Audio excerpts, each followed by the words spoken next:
Morning, children. So again, I am here with biological classification. The part one I have already discussed na two kingdom classification and the five kingdom classification. Already it has been discussed. Now I am here with the rest to discuss the rest of the contents of the chapter. So this is part two, and this biological classification is for class 11 students. Before I start, let me introduce myself. Kakoli Saha from DAV Public School, CCMB Lady. So now children, already you all saw in the first part how the two kingdom classification could not be considered as a valid one because of certain characteristics not taken into consideration. Now, the five kingdom classification given by Whitaker has been included in your syllabus and in the NCERT book. That means it has been accepted by many. So, according to it, the five kingdom classification, the kingdoms are Monera, Protista rather, fungi or fungi, whatever you say, plantae and animalia. So, today we are going to take up the kingdom Monera. This Monera, children, consist of most of the bacteria. Means all the bacteria. Is exclusively this kingdom is for the bacteria. Now you already know about the bacteria. They are the microorganisms, means they cannot be seen with the naked eyes. And you know this by bacteria, they are such organisms that they can be found in various kinds of habitats, be it the hot springs, be it a snow laden place or a mountain, or it is in the deserts, or it is within us. It may live in and outside our body, as also as inside our body as parasites. You can find so many bacteria in and around. So extreme conditions also, they have the capability to survive saline conditions, then the deserts, then the extreme hot springs, the snow-laden mountains. All these habitats means diverse habitats. They have the capacity to adapt themselves or survive. Rather, if you take a handful of soil, okay, that soil you will think it is too clean because you can't see the microorganism. Children, those handful of soil may contain hundreds and hundreds of bacteria. So bacteria can be found everywhere in the environment. Okay. Now, depending upon the shape of the bacteria, okay, this shape has also you also have studied in class 8. They, depending upon the shape, we and put them into various categories. So let us see according to the shape how can we differentiate them. Okay, if they are what you see spherical in shape, what they are spherical in shape. See this spherical, if they are spherical in shape, then they are known as, if it is single, it is known as coccus. But many these bacteria mostly they remain in groups, in colonies, so they are known as cocci. What it is known as cocci. So if the shape of the bacteria is spherical, then the name is coccus, or many means cocci. Now if they are rod shaped, can you all see if they are rod shaped? Rod shape means they will be given the name bacillus. Singular is bacillus, many plural is bacilli.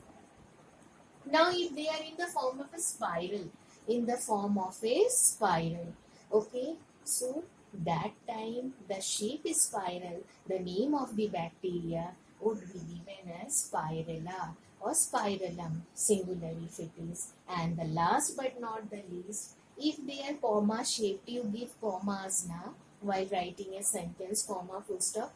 If they are comma shaped, then see the comma shaped, then they are known as vibrio.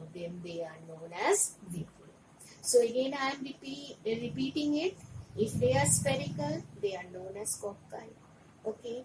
If they are rod shaped, then it is bacillus. If spiral shaped, then it is spirillum. Then if it is comma shaped, then what it is? It is Vibrio. What it is? It is Vibrio. Now children, you know, these bacteria, they have exclusive extensive metabolic activity.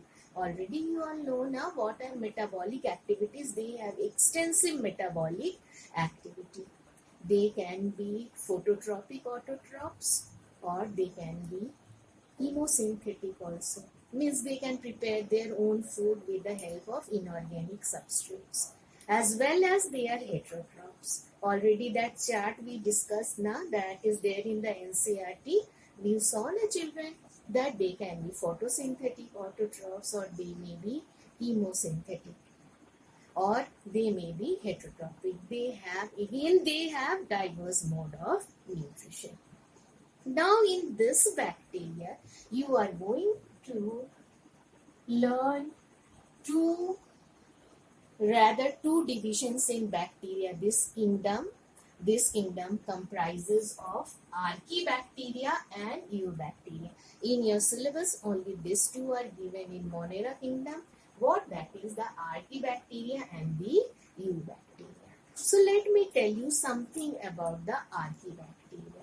You know, this Archaebacteria, children, they are found in very harsh habitat. I told ना, अभी तुम लोगों को बताया ना, कहीं भी extreme conditions में चले जाओ तो क्या देखोगे, आपको बैक्टीरिया मिल जाएगा.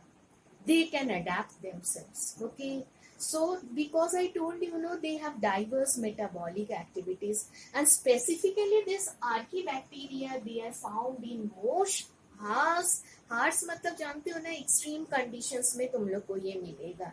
और कैसा कैसा एरियाज में आपको इसको मिलेगा पता है? They can be found in extensive salty areas, mean saline areas. You know ना, ocean bed, depth of the ocean, there also you can find the bacteria. At that, if they are found in saline areas, they are known as halophiles. What they are known as? Halophiles. Halophiles. Now, if they are found in hot springs, I told you they can be found in hot springs also. Then from the hot spring, the name comes thermoacidophiles. What they are known as? If in saline areas, halophiles. If in hot springs, they are known as thermoacidophiles. And if they are found in marshy areas, they are known as methanogens. What they are known as? Methanogens. So you can see the nature of Archaebacteria, how they can thrive themselves in very harsh habitats. Now, this what is another specific first unique criteria of Archaebacteria is that they can survive in harsh habitat. The second distinguishing character of Archaebacteria is that they have a different cell wall, means unique cell wall, which help them to survive in this harsh habitat, which helps them to survive in this harsh habitats. And you know, they are found in the gut of ruminant animals. What are ruminant animals? Chewing the cud, you have heard na?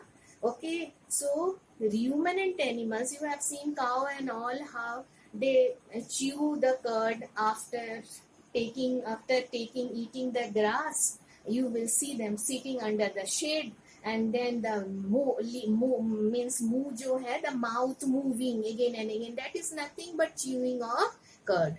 And it is found in the gut of this Archaebacteria is found in the gut of ruminant animals. What are ruminant animals? Already you know, that is the cows and the buffaloes. And they are responsible for the production of biogas, methane from the dung, and they are responsible for the formation of biogas, that is methane, from the dung of these animals.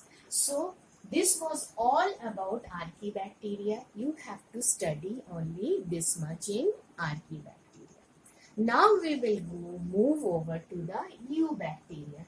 They are, you know, they are given a specific name and they are also known as true bacteria. What they are known as? They are true bacteria.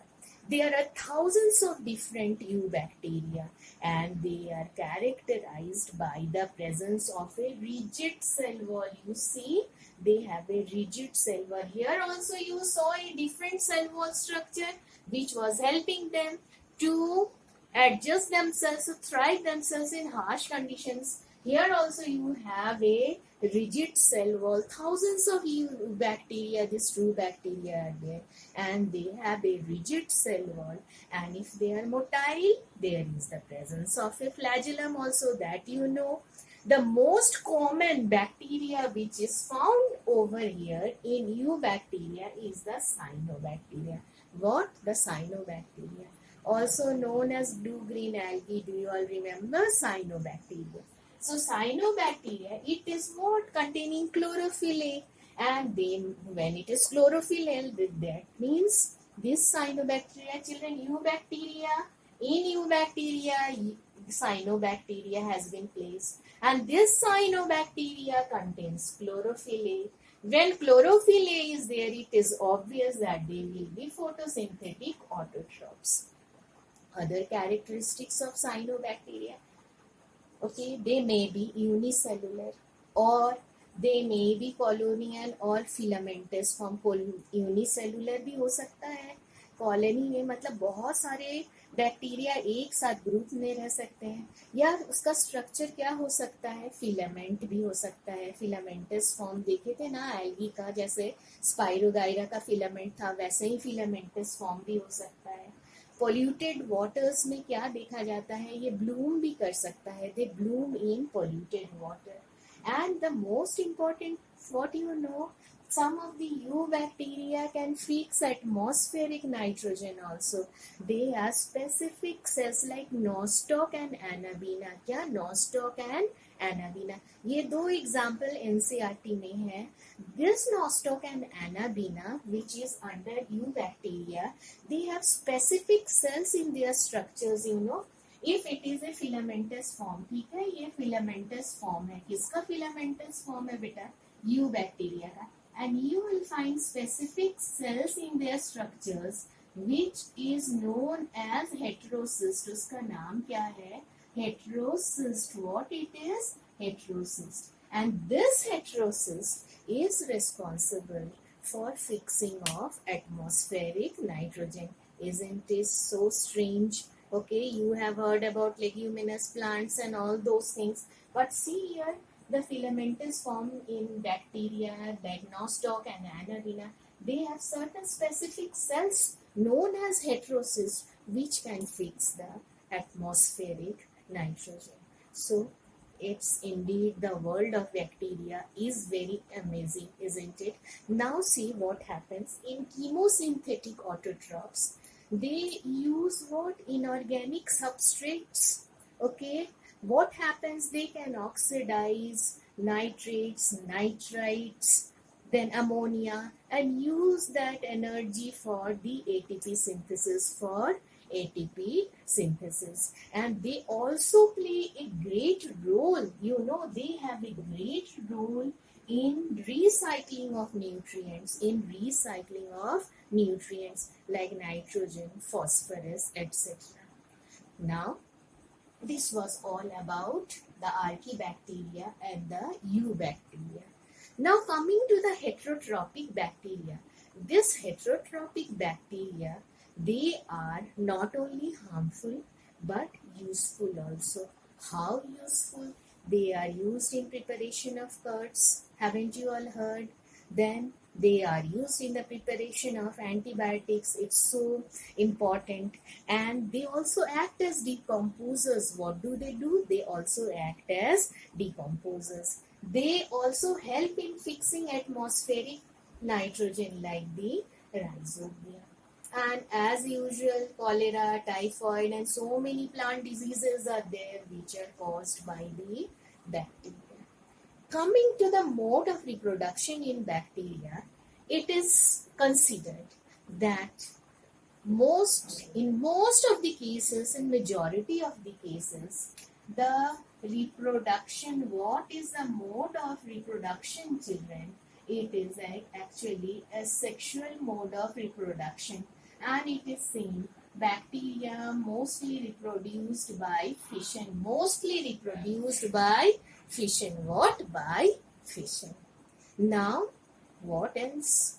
But in some cases, what it is seen? Sexual reproduction. Sometimes, when the conditions are unfavorable, they reproduce by spore formation also. Okay, spore formation is also there, fission is also there. Then sometimes it is seen that they undergo sexual reproduction also. Okay, in sexual reproduction, though not in detail, the method has been discussed in your syllabus. It is simply the two cells coming together, two different strains, and there is exchange of the genetic material. Now, in this, few things have been mentioned about the mycoplasma also, that is the smallest known cell. You all have studied now in your lower classes. Now they don't have cell wall at all. They can survive without oxygen also, and they can infect the plants and the animals also. So this was entirely about Monera. What? This was entirely about Monera. Now, in part 3, we are going to take a Protista and fungi. Till then, children, stay safe, stay indoors. God bless you.